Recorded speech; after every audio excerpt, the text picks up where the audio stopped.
একজনে বলো হামজার মধ্যে কয়টি সিফাত আছে? কি জাহার সিদ্ধা ইস্তেফাল, জাহার সিদ্ধা ইস্তেফাল, ইনফিতাহ ইসমাত। হামজার মধ্যে কয়টি সিফাত আছে? হামজার মধ্যে 5টি সিফাত আছে। আসসালামু আলাইকুম ওয়া রাহমাতুল্লাহি ওয়া বারাকাতুহু। ওয়া আলাইকুমুস সালাম ওয়া রাহমাতুল্লাহি ওয়া বারাকাতুহু। আজকে আমরা জানবো হামজার মাখরাজ কি, হামজার মধ্যে কয়টি সিফাত আছে ও হামজার মাখরাজ। আমরা এর আগে সকলেই আমরা কিছু না কিছু সিফাত জেনেছি ও মুখস্থ করেছি। তো আজকে আরো সিফাত নিয়ে বেশি আলোচনা করবো না। আজকে আমরা শুধুমাত্র হামজার বিষয়গুলো জেনে হামজার মাখরাজ করব। সর্বপ্রথম যেটা বলতে হয় যে হামজার মাখরাজ কি। সবাই বলো হামজার মাখরাজ কি?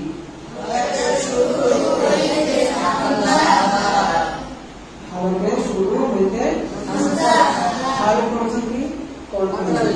হাল অর্থ কি? কণ্ঠনালী। অর্থাৎ কণ্ঠনালী শুরু হইতে হামজা উচ্চারিত হবে।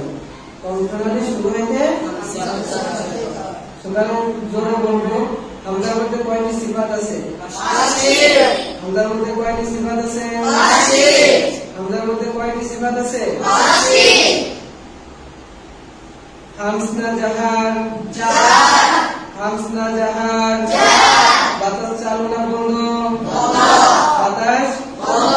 আমরা প্রথম জোড়া যেটা হামসুন জাহরুন, এই প্রথম জোড়ার মধ্যে আমরা পাইলাম হামজার মধ্যে জাহার, যেটা বাতাস বন্ধ। দ্বিতীয় জোড়া সিদ্ধা ইখওয়া বাইনাহুমা তাওয়াসসুল, কোনটা আছে এখানে? সিদ্ধা। সিদ্ধা কি আছে? সিদ্ধা। দ্বিতীয় জোড়ার মধ্যে আমরা কি পেয়েছি? সিদ্ধা। আওয়াজ চালু নাকি আওয়াজ বন্ধ নাকি আওয়াজ বন্ধ চালু? আওয়াজ বন্ধ। আওয়াজ বন্ধ। তাহলে আমরা প্রথম পেলাম বাতাস বন্ধ, আওয়াজ দ্বিতীয় পেলাম আওয়াজ বন্ধ। তৃতীয় ইস্তেলাউ না ইস্তিফাল? ইস্তেফাল। ইস্তেফাল। জিহ্বার গোড়া, জিহ্বার গোড়া নিচের দিকে, জিহ্বার গোড়া। তাহলে আমরা পাইলাম তিনটা সিফাত 6 জোড়া, 3 জোড়া থেকে। একটা হলো বাতাস বন্ধ, আওয়াজ বন্ধ, জিহ্বার গোড়া নিচের দিকে। চতুর্থ যে জোড়া রয়েছে ইতবাকুন ইনফিতাহুন, এটার মধ্যে কোনটা? ইনফিতাহুন। অর্থ কি? জিহ্বার মধ্যখান উপরে তাল থেকে পৃথক রাখা। তাহলে আমরা 4টা পাইলাম 4 জোড়া থেকে। প্রথম জোড়ার মধ্যে আমরা পাইলাম জাহার, দ্বিতীয় জোড়ার মধ্যে পাইলাম সিদ্ধা, তৃতীয় জোড়ার মধ্যে ইস্তিফাল, চতুর্থ জোড়ার মধ্যে পঞ্চম যে জোড়া রয়েছে ইদলাকুন ইসমাতুন, এটার মধ্যে কোনটা? ইসমাত।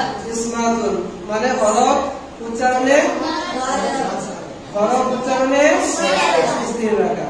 তাহলে আমরা মোট 10টা সিফাতের মধ্যে আমরা 5টি সিফাত পাইছি। প্রথম যে সিফাত পাইলাম সেটা হলো জাহার, বাতাস বন্ধ। জাহার শব্দের অর্থ কি?